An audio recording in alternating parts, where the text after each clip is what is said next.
जिस पेपर को लीक होने से बचाने की जिम्मेदारी थी, उसे लीक करने वाला निकला खुद वही इंसान जिसने वो पेपर बनाया था। ये कोई फिल्म का ट्विस्ट नहीं है दोस्तों, ये सच में हुआ है, और वो भी तब जब पूरा देश पहले से ही पेपर लीक के मुद्दे पर सड़कों पर उतरा हुआ है।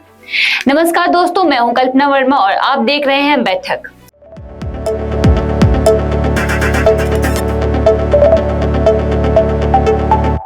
आज हम बात करेंगे उत्तराखंड टेक्निकल यूनिवर्सिटी में हुए एक नए पेपर लीक की। कैसे एक प्रोफेसर ने अपने ही कॉलेज के व्हाट्सएप ग्रुप में एग्जाम का पेपर शेयर कर दिया, यूनिवर्सिटी ने एक एक्शन लिया, और ये पूरा मामला उस बड़ी नेशनल स्टोरी से कैसे जुड़ता है जो पहले ही सुर्खियों में है। सबसे पहले जानते हैं आखिर हुआ क्या। वीर माधव सिंह भंडारी उत्तराखंड टेक्निकल यूनिवर्सिटी यानी यूटीयू ने अपनी 2 इंजीनियरिंग सेमेस्टर परीक्षा को तुरंत प्रभाव से रद्द कर दिया है, जिनमें से एक थी इलेक्ट्रोमैग्नेटिक फील्ड थ्योरी की परीक्षा। यूनिवर्सिटी की इंटरनल इंक्वायरी में साफ सबूत मिले हैं कि परीक्षा से पहले ही पेपर लीक हो चुका था।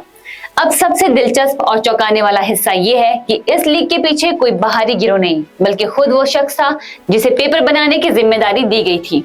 आरोपी का नाम है आशीष कुमार गुप्ता, जो देहरादून के शिवालिक कॉलेज ऑफ इंजीनियरिंग में असिस्टेंट प्रोफेसर हैं। उन्हें पेपर सेटर के तौर पर सवाल तैयार करने का काम सौंपा गया था।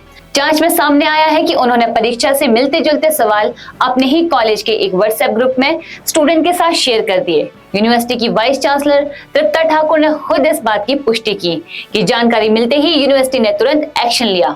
दोनों विषयों की परीक्षा फौरन रद्द की गई और अब इनकी पुनर्परीक्षा अगस्त 2026 के तीसरे सप्ताह में कराई जाएगी।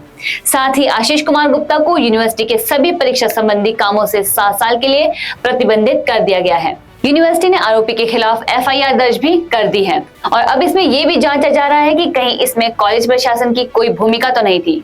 यानी दोस्तों, ये सिर्फ एक टीचर की गलती का मामला नहीं रह गया है। अब ये सवाल भी है कि क्या इस पूरी प्रक्रिया में इंस्टीट्यूशनल लेवल पर भी कोई चूक हुई है। जिस सिस्टम पर हजारों स्टूडेंट भरोसा करके अपना साल और अपना करियर दांव पर लगाते हैं, उसी सिस्टम के अंदर से लीक होना एक बड़ा सवाल खड़ा करता है कि जब कोई गोपनीयता तोड़ने वाला कोई बाहरी नहीं, खुद भरोसेमंद इंसान हो, तो उसे रोकने का कोई तरीका आखिर होता भी है या नहीं।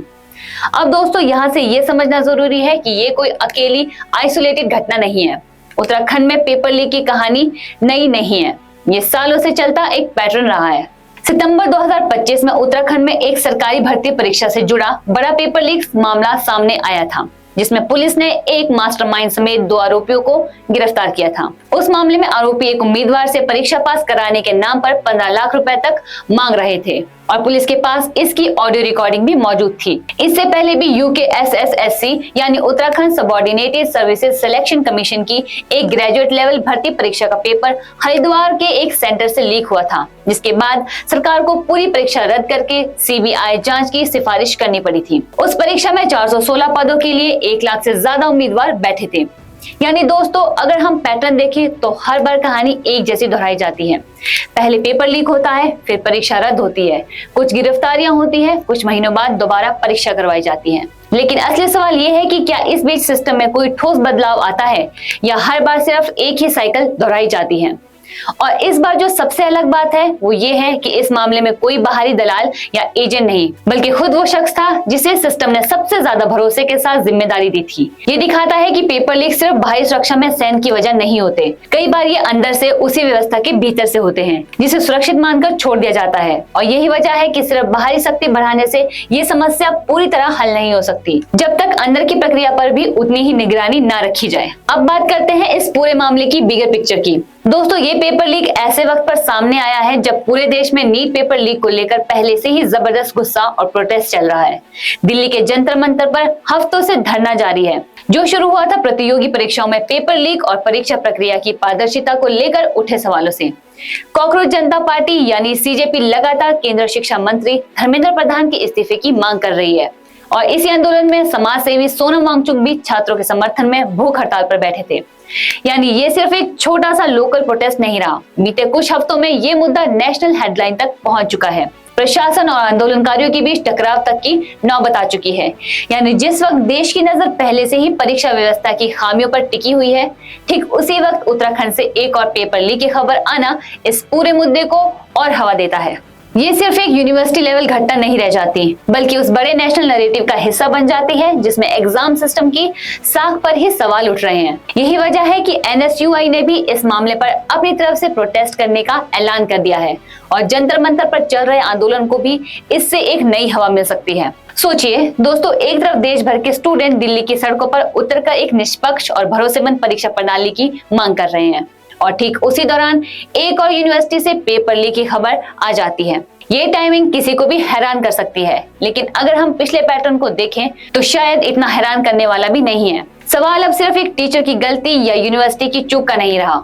सवाल ये है कि जब तक परीक्षा व्यवस्था के हर स्तर पर, चाहे वो पेपर सेटिंग हो या सुरक्षा, गंभीरता से सुधार नहीं होता, तब तक ऐसी खबरें बार बार सामने आती रहेंगी और दिल्ली जैसे प्रोटेस्ट का भी दायरा बढ़ता रहेगा। अब सवाल ये भी उठता है कि इससे उन स्टूडेंट पर क्या असर पड़ता होगा जो ईमानदारी से मेहनत करके परीक्षा की तैयारी करते हैं।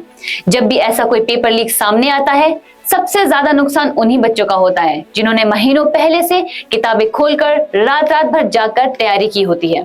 परीक्षा रद्द होने का मतलब है दोबारा उसी तनाव से गुजरना, दोबारा वही सिलेबस दोहराना और सबसे बड़ी बात, अपने ही सिस्टम पर भरोसा खोना।